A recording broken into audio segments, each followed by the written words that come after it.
Health violations are another major issue at these checkpoints and in the occupation in general. Here you can see a Palestinian green and white plated ambulance that's pulling over to the side of a road to allow a yellow plated Israeli vehicle privilege priority on that road. And these ambulances will sometimes wait for hours before reaching the checkpoints themselves. And when they get there, they're oftentimes not sort of rushed through quickly, but actually held at gunpoint, as you can see in this photograph, while another soldier will go around the back to sort of screen through the back of the ambulance. And the reasoning given for holding up ambulances oftentimes even longer than average civilian vehicles is that apparently in the past these ambulances have been used to transport weapons or people wanted by the Israeli government. And well, I've done a little research on the subject and discovered that actually there is one documented case of a Palestinian ambulance being abused for these purposes.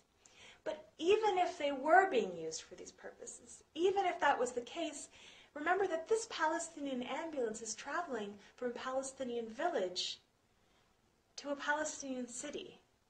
It's not traveling from the West Bank into Israel, and that is where these checkpoints are located, between Palestinian built-up areas, such that in what way is holding up this ambulance endangering the lives of the people in back of it? In what way is this contributing to the safety or the security of the Israeli population, let alone the entire Palestinian population? This is the checkpoint outside of the village of Deir Balut where I spent some time, and this checkpoint is open from 7 in the morning until 7 at night. What that means is that if you have any kind of an emergency between the hours of 7 p.m. and 7 a.m., well, you're kind of out of luck. And in fact, what happened was that a woman from the village who was 7 months pregnant with twins began to have contractions at 1 o'clock in the morning. Her husband drove her frantically to the checkpoint, which they needed to cross to reach the nearest hospital in the city of Ramallah, an hour away. They got to the checkpoint, and the soldiers who sleep above it came down to meet them and were very polite. And they said, look, the rule is very clear. Palestinians are not allowed through until 7 in the morning. Please come back at 7. Well, the woman obviously couldn't wait 6 hours to have her babies, and so they argued a bit more. And the soldiers, again, they were very polite and even apologetic, and they just kept saying the same thing over and over again. They said, look, we didn't make the rules. We don't even agree with them. We're just following orders. We're just following orders. This is something I hear from soldiers almost daily. We're just following orders, and that's exactly what the soldiers were doing.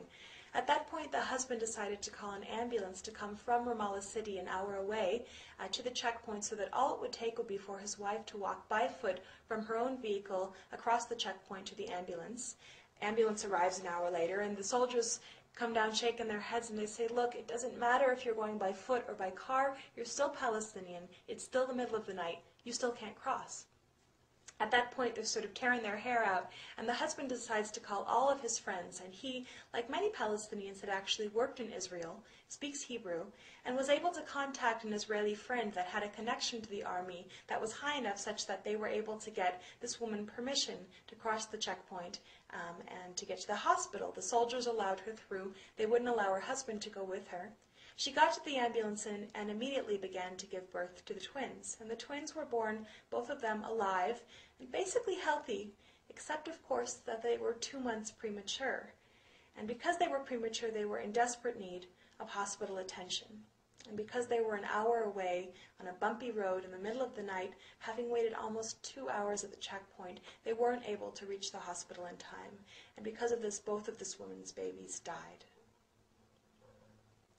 And I tell this story not because it's heartbreaking and not because I'm trying to demonize these soldiers. Look, I believe in the Nuremberg principles, that people are responsible for their actions even if they are following orders.